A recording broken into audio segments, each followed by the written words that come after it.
രോഗികളെ സന്ദർശിക്കുന്നതിനെല്ലാം ഇസ്ലാം വലിയ സ്ഥാനം നൽകുന്നുണ്ട്. അപ്പോൾ ഒരു മരണാസന്നനായ ആളുടെ അടുക്കൽ നമ്മൾ ചെന്നാൽ എന്തെല്ലാം കാര്യങ്ങളാണ് നമ്മൾ ശ്രദ്ധിക്കേണ്ടത്? ഇനി മുതൽ ഈ പ്രഭാഷണം കേട്ട് നമ്മൾ ഓരോ ആളുകളും ഇങ്ങനെയുള്ള കാര്യങ്ങൾക്ക് മറ്റുള്ള ആളുകൾ ചെയ്യട്ടെ. അല്ലെങ്കിൽ പല ആളുകൾക്കും ഈ വിഷയങ്ങളെല്ലാം അറിയാമെങ്കിലും അവരെല്ലാം ഇങ്ങനെയുള്ള സന്ദർഭങ്ങളിൽ മാറി നിൽക്കുന്നതായി നമുക്ക് കാണാൻ കഴിയും. ഇങ്ങനെയുള്ള ഒരു അവസ്ഥ നമ്മുടെ ജീവിതത്തിൽ ഉണ്ടാകാൻ പാടില്ല. അറിയുന്ന കാര്യങ്ങൾ ചെയ്യാൻ നമ്മളെല്ലാവരും സന്നദ്ധരായി മുന്നോട്ട് വരണമെന്ന് ഓർമ്മപ്പെടുത്തുകയാണ്. അപ്പോൾ നമ്മൾ മരണാസന്നനായി കിടക്കുന്ന ആളുകളുടെ അടുക്കൽ എന്തെല്ലാം കാര്യങ്ങളാണ് നമ്മൾ ശ്രദ്ധിക്കേണ്ടത്? ഒന്നാമതായി, ആ മരിക്കാൻ കിടക്കുന്ന ഊർജമായ അല്ലെങ്കിൽ ശക്തമായ രോഗശയ്യയിൽ കിടക്കുന്ന ആളുകളുടെ റൂമുകളിലോ അല്ലെങ്കിൽ ആ റൂമിൽ കേറുന്ന സ്ഥലങ്ങളിലോ വീട്ടിലോ അവിടെ ജീവനുള്ള വസ്തുക്കളുടെ രൂപം ഒരു കാരണവശാലും അവിടെ നമ്മൾ കാണാൻ പാടില്ല. അത് ഉണ്ടായാൽ അവിടെ റഹ്മത്തിന്റെ മലക്കുകൾ അടുക്കുകയില്ല. അതുപോലെ തന്നെ ജീവനുള്ള വസ്തുക്കളുടെ ഫോട്ടോയും അവിടെ കാണാൻ പാടില്ല. കാരണം നല്ല മനുഷ്യരാണെങ്കിൽ അവിടെ റഹ്മത്തിന്റെ മലക്കുകൾ അടുക്കും. അതേ സമയത്ത് ദുഷിച്ച മനുഷ്യനായി ജീവിച്ചവനാണോ അവന് അദാബിന്റെ മലക്കുകളും അവിടെ എത്തും എന്ന കാര്യം മഹാന്മാരും നമ്മളെ പഠിപ്പിച്ചതാണ്. അതുകൊണ്ട് തന്നെ റഹ്മത്തിന്റെ മലക്കുകൾ വരാതിരിക്കാൻ ഒരു കാരണമാകുന്ന വിധത്തിലുള്ള ജീവനുള്ള വസ്തുക്കളോ അതുപോലെ തന്നെ നജസുമായി ബന്ധപ്പെട്ട നായയോ അല്ലെങ്കിൽ അതുപോലെയുള്ള ദുർഗന്ധം വമിക്കുന്ന നജസുകൾ അവിടെ ഉണ്ടെങ്കിൽ അതെല്ലാം മാറ്റിയിട്ട് നല്ല നിലയിലുള്ള ഒരവസ്ഥയിൽ രോഗിയെ കിടത്തണം.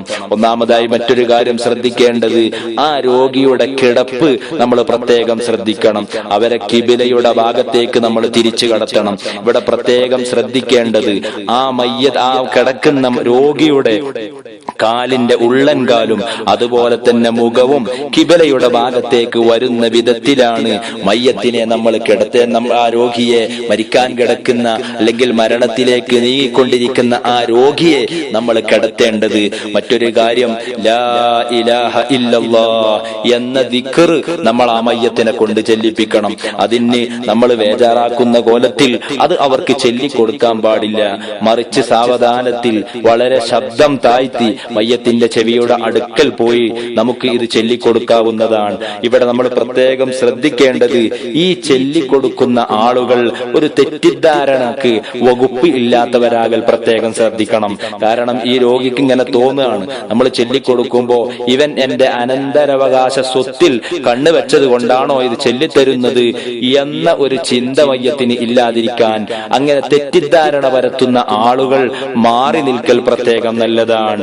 ഈ ലാ ഇലാഹ ഇല്ലല്ലാഹ് എന്ന ദിക്ർ ഈ മനുഷ്യൻ ഒരു പ്രാവശ്യം ചൊല്ലിയാൽ പിന്നെ ദുന്യവിയായ സംസാരങ്ങളൊന്നും അവൻ സംസാരിച്ചിട്ടില്ലെങ്കിൽ, മറ്റൊരു കാര്യവും സംസാരിച്ചിട്ടില്ലെങ്കിൽ പിന്നെ വീണ്ടും വീണ്ടും നിങ്ങൾ ഇങ്ങനെ ചൊല്ലിക്കൊടുക്കണമെന്നില്ല.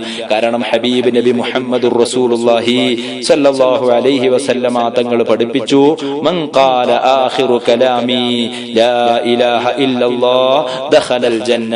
ഒരാളുടെ അവസാനത്തെ വാക്ക് അത് ലാ ഇലാഹ ഇല്ലല്ലാഹ് എന്നായാൽ അവൻ സ്വർഗ്ഗത്തിൽ കടന്നു എന്ന് നബിയുനാ മുഹമ്മദുർ റസൂലുള്ളാഹി സല്ലല്ലാഹു അലൈഹി വസല്ലം തങ്ങൾ പഠിപ്പിക്കുന്നു. അപ്പൊ നമ്മൾ മറ്റുള്ള ശബ്ദ കോലാഹലങ്ങളൊന്നും ഉണ്ടാക്കാതെ ഈ മരിക്കാൻ കിടക്കുന്ന മരണത്തോട് മല്ലടിക്കുന്ന മനുഷ്യന് ഈ തഹ്ലീൽ ലാ ഇലാഹ ഇല്ലല്ലാഹ് എന്ന് ചൊല്ലാനും ചൊല്ലിപ്പിക്കാനും നമ്മൾ ശ്രമിക്കണം. ഒരു പ്രാവശ്യം ചൊല്ലിയാൽ വീണ്ടും ചൊല്ല് എന്ന് പറഞ്ഞ് നമ്മൾ അവരെ ബുദ്ധിമുട്ടാക്കാൻ പാടില്ല. മറ്റൊരു കാര്യം, അവിടെ സൂറത്തു യാസീൻ അവിടെ ഓതൽ പ്രത്യേകം സുന്നത്താണ്. ഹബീബായ നബിയുനാ മുഹമ്മദുർ റസൂലുള്ളാഹി സ്വല്ലല്ലാഹു അലൈഹി വസല്ലമ തങ്ങൾ പഠിപ്പിച്ചു, ഇഖ്റഊ അലാ മൗതാകും സൂറത്ത് യാസീൻ. നിങ്ങൾ മരിക്കാൻ കിടക്കുന്ന ആളുകളുടെ മേലിൽ അതുപോലെ മരിച്ചവരുടെ മേലിൽ നിങ്ങൾ സൂറത്ത് യാസീൻ നിങ്ങൾ പാരായണം ചെയ്യണേ. അപ്പോൾ ഇങ്ങനെയുള്ള രോഗശയ്യയിൽ കിടക്കുന്ന ആളുകളുടെ ഇടയിൽ സൂറത്തു യാസീൻ വളരെ ശബ്ദം കുറച്ച് അവിടെ വെച്ച് ഓതാവുന്നതാണ്, നല്ലതാണ്. അതുപോലെ തന്നെ സൂറത്തു റാഅദ് സൂറത്തും ഓതൽ നല്ലതാണ്. പിന്നെ നമ്മൾ മയ്യത്തിനെ ഇങ്ങനെ സമാധാനിപ്പിക്കണം. ആ മയ്യത്തിന് നല്ല ധൈര്യം കൊടുക്കണം, നല്ല വാക്കുകൾ പറയണം. അതുപോലെ തന്നെ അള്ളാഹുവിന്റെ റഹ്മത്തിലുള്ള പ്രതീക്ഷ അവർക്ക് നമ്മൾ ഉണ്ടാക്കി കൊടുക്കണം. ഇതെല്ലാം പ്രത്യേകം സുന്നത്താണ്. അതുപോലെ തന്നെ മരണശയ്യയിൽ നീങ്ങുന്ന ആളുകൾക്ക് മിസ്വാക്ക് ചെയ്തു കൊടുക്കൽ പ്രത്യേകം സുന്നത്താണ്. ഹബീബുനാ നബി നബിയുനാ മുഹമ്മദുർ റസൂലുള്ളാഹി സല്ലല്ലാഹു അലൈഹി വസല്ലമ തങ്ങളിൽ നിന്ന് റിപ്പോർട്ട് ചെയ്ത ആയിഷ ബീവി റളിയല്ലാഹു അൻഹ പറയുന്ന ഒരു ഹദീസ് കാണാം. അല്ലാഹുവിന്റെ ഹബീബ് നബി മുഹമ്മദുർ റസൂലുള്ളാഹി സല്ലല്ലാഹു അലൈഹി വസല്ലമ തങ്ങൾ മരണശയ്യയിൽ കിടക്കുന്ന സമയത്ത്, മരണത്തിന്റെ സമയം ആയ സമയത്ത് എന്റെ സഹോദരൻ ഒരു മിസ്വാക്കുമായിട്ട് അങ്ങോട്ട് കടന്നു വന്നു. ഹദീസിന്റെ കിതാബിൽ കാണാം, ആ മിസ്വാക്കിലേക്ക് ഹബീബായ നബി തങ്ങൾ വലിയ ഒരാഗ്രഹത്തോടെ ആ മിസ്വാക്കിലേക്ക് ഇങ്ങനെ നോക്കുന്നത് കണ്ടപ്പോൾ ഞാൻ ആ മിസ്വാക്ക് വാങ്ങുകയും ഹബീബായ നബി തങ്ങൾക്ക് മിസ്വാക്ക് ചെയ്തു കൊടുക്കുകയും അതുപോലെ തന്നെ ഹബീബായ നബി തങ്ങൾക്ക് ചെയ്തു കൊടുത്ത മിസ്വാക്ക് കൊണ്ട് കഴുകാതെ ഞാനും മിസ്വാക്ക് ചെയ്തു എന്ന് മഹദിയായ ബീവി ആയിഷ റളിയല്ലാഹു അൻഹ പറയുന്ന ഹദീസ് നമ്മുടെ മുന്നിലുണ്ട്. അതുകൊണ്ട് തന്നെ മിസ്വാക്ക് ചെയ്തു കൊടുത്താൽ അവന് സാവധാനത്തിൽ അവന് തഹ്ലീൽ ലാ ഇലാഹ ഇല്ലല്ലാഹ് എന്ന കലിമ ചൊല്ലാൻ കഴിയുമെന്ന് മഹാന്മാർ നമ്മെ പഠിപ്പിക്കുന്നു.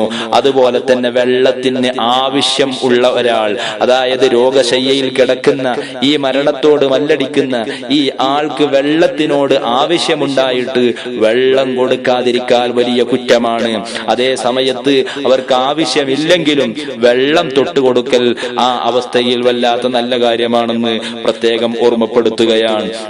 പിന്നെ നമ്മൾ മറ്റൊരു കാര്യം, ഇനി മരണത്തിലേക്ക് ആ മയ്യത്തങ്ങ് നീങ്ങി, ആ മയ്യത്തങ്ങ് മരിച്ചു കഴിഞ്ഞാൽ ഒരു പക്ഷേ മയ്യത്ത് മരിക്കുന്ന ആ മനുഷ്യൻ മരിക്കുന്ന സമയത്ത് അവന്റെ കണ്ണടച്ചോളണമെന്നില്ല. കാരണം ആ മയ്യത്തിനെ അവന്റെ ആ കണ്ണ് ആ മയ്യത്തിനെ പിന്തുടരുമെന്ന് നബിയുനാ മുഹമ്മദുർ റസൂലുള്ളാഹി സല്ലല്ലാഹു അലൈഹി വസല്ലമ തങ്ങൾ നമ്മെ പഠിപ്പിച്ചിട്ടുണ്ടല്ലോ. അല്ലാഹുവിന്റെ റസൂൽ പഠിപ്പിച്ചു, ഇന്ന റൂഹ ഇദാ ഖുബില തബിഅഹുൽ ബസർ, അവന്റെ കണ്ണ് ആ റൂഹിനെ പിന്തുടരുമെന്ന് നബിയുനാ മുഹമ്മദുർ റസൂലുള്ളാഹി സല്ലല്ലാഹു അലൈഹി വസല്ലമ തങ്ങൾ പഠിപ്പിച്ചു. മഹാനരായ അബൂ സലമ റളിയല്ലാഹു അൻഹു അതാ മരിച്ച സമയത്ത് അബൂ സലമ റളിയല്ലാഹു അൻഹു ലോകത്തോട് വിട പറഞ്ഞപ്പോൾ ഹബീബായ നബിയുനാ മുഹമ്മദുർ റസൂലുള്ളാഹി സല്ലല്ലാഹു അലൈഹി വസല്ലമ തങ്ങൾ മഹാനരായ അബൂ സലമ റളിയല്ലാഹു അൻഹുവിന്റെ കണ്ണടക്കുകയും അടക്കുന്ന സമയത്ത് ബിസ്മില്ലാഹി വഅലാ മില്ലത്തി റസൂലില്ലാഹി സല്ലല്ലാഹു അലൈഹി വസല്ലം എന്ന ദിക്ർ ചൊല്ലിയിട്ട് മഹാനരായ നബിയുനാ മുഹമ്മദുർ റസൂലുള്ളാഹി അബൂ സലമ റളിയല്ലാഹു അൻഹുവിന്റെ കണ്ണടച്ചു എന്ന് ചരിത്രങ്ങളിൽ നമുക്ക് കാണാം, ഹദീസിന്റെ ഗ്രന്ഥങ്ങളിൽ കാണാം. പോരാ, അതുപോലെ തന്നെ നബിയുനാ റസൂലുള്ളാഹി സല്ലല്ലാഹു അലൈഹി വസല്ലമ തങ്ങൾ അബൂ സലമ റളിയല്ലാഹു അൻഹുവിന് വേണ്ടി ഖബർ വിശാലമാകാനും ഖബറിൽ അല്ലാഹുവിന്റെ റഹ്മത്ത് കിട്ടാനും ദോഷങ്ങൾ പൊറുക്കാനുമെല്ലാം ധാരാളമായി ദുആ ചെയ്തതും ഈ ഹദീസിന്റെ ബാക്കി ഭാഗങ്ങളിൽ നമുക്ക് കാണാൻ കഴിയുന്നതാണ്. അതുകൊണ്ട് തന്നെ നമ്മൾ പ്രത്യേകം ശ്രദ്ധിക്കേണ്ടത്, ഒരാൾ മരിച്ചാൽ അവന്റെ കണ്ണ് നമ്മൾ വളരെ മയത്തിൽ അടച്ചു കൊടുക്കണം. അടക്കുന്ന സമയത്ത് ഈ ബിസ്മില്ലാഹി വഅലാ മില്ലത്തി റസൂലില്ലാഹി എന്ന ദിക്ർ ചൊല്ലിക്കൊണ്ടായിരിക്കൽ പ്രത്യേകം ശ്രദ്ധിക്കണം, അത് സുന്നത്താണ്. അതുപോലെ തന്നെ മറ്റൊരു കാര്യം, ഈ മരിച്ച മനുഷ്യൻ മരിക്കുന്ന സമയത്ത് ഏതവസ്ഥയിലാണോ അവൻ വായ തുറന്നാണ് മരിക്കുന്നതെങ്കിൽ അതേ അവസ്ഥയിലായിരിക്കും അവൻ. ആ സമയത്ത് അവന്റെ വായ കെട്ടിക്കൊടുക്കൽ, അവന്റെ താടി കെട്ടിക്കൊടുക്കൽ പ്രത്യേകം നമ്മൾ മനസ്സിലാക്കേണ്ട ഒന്നാണ്. അതുപോലെ തന്നെ മറ്റൊരു കാര്യം, അവരുടെ കെണിപ്പുകൾ, ഈ മരിച്ച മയ്യത്തിനെ പിന്നീട് നമുക്ക് തിരിച്ചു കടത്താനും മറിച്ചു കടത്താനും അതുപോലെ തന്നെ ചിലപ്പോൾ കെണിപ്പുകളൊക്കെ ഒന്ന് വളക്കാനും തിരിക്കാനൊക്കെ ഉള്ളത് കൊണ്ട് തന്നെ കുളിപ്പിക്കുന്ന സമയത്ത് അതെല്ലാം നമുക്ക് ആവശ്യം വരുന്നത് കൊണ്ട് തന്നെ മയ്യത്തിന്റെ എല്ലാ കെണിപ്പുകളും ഒന്ന് മടക്കി നിവർത്തണം.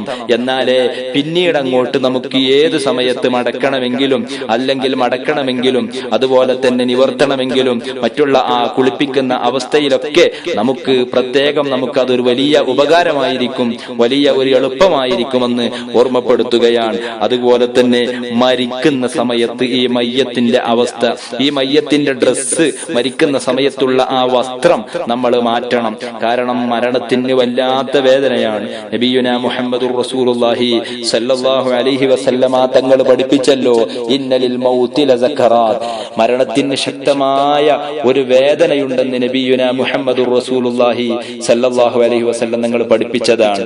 അതുകൊണ്ട് തന്നെ ഈ മയ്യത്ത് മരിക്കുന്ന സമയത്ത് ചിലപ്പോൾ മൂത്രമൊഴിക്കാൻ അവസ്ഥ വന്നേക്കാം, അല്ലെങ്കിൽ കാറ്റിച്ചിട്ടുണ്ടായേക്കാം. ഇനി അതൊന്നുമില്ലെങ്കിലും ആ മരിക്കുന്ന അവസ്ഥയിലുള്ള ആ വസ്ത്രം നമ്മൾ അയച്ചു മാറ്റണം. അയച്ചു മാറ്റാൻ കഴിയുന്നത് അയച്ചു മാറ്റണം. അല്ലെങ്കിൽ നമുക്ക് വല്ല കത്തിയോ അല്ലെങ്കിൽ കത്രികയോ എടുത്ത് മുറിച്ചും മാറ്റാവുന്നതാണ്. മറ്റൊന്ന്, ഇതൊക്കെ മാറ്റുന്ന സമയത്ത് നമ്മൾ മയ്യത്തിന്റെ ഔറത്തിലേക്ക് നോക്കൽ ഹറാമാണ്.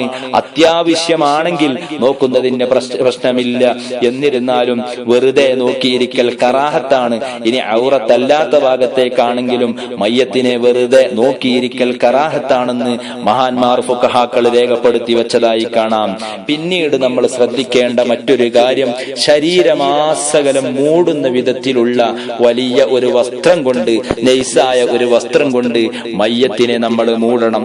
മൂടുന്ന സമയത്ത് ഈ മയ്യത്തിന്റെ ഈ വസ്ത്രത്തിന്റെ ഒരു അടിഭാഗം, കാൽഭാഗം കാലിന്റെ അടിയിലേക്കും തലഭാഗത്ത് തലയുടെ അടിയിലേക്കും അത് തിരികെ വെക്കൽ പ്രത്യേകം നമ്മൾ ശ്രദ്ധിക്കണം, കാറ്റടിക്കുമ്പോൾ പാറിപ്പോകാതിരിക്കാൻ.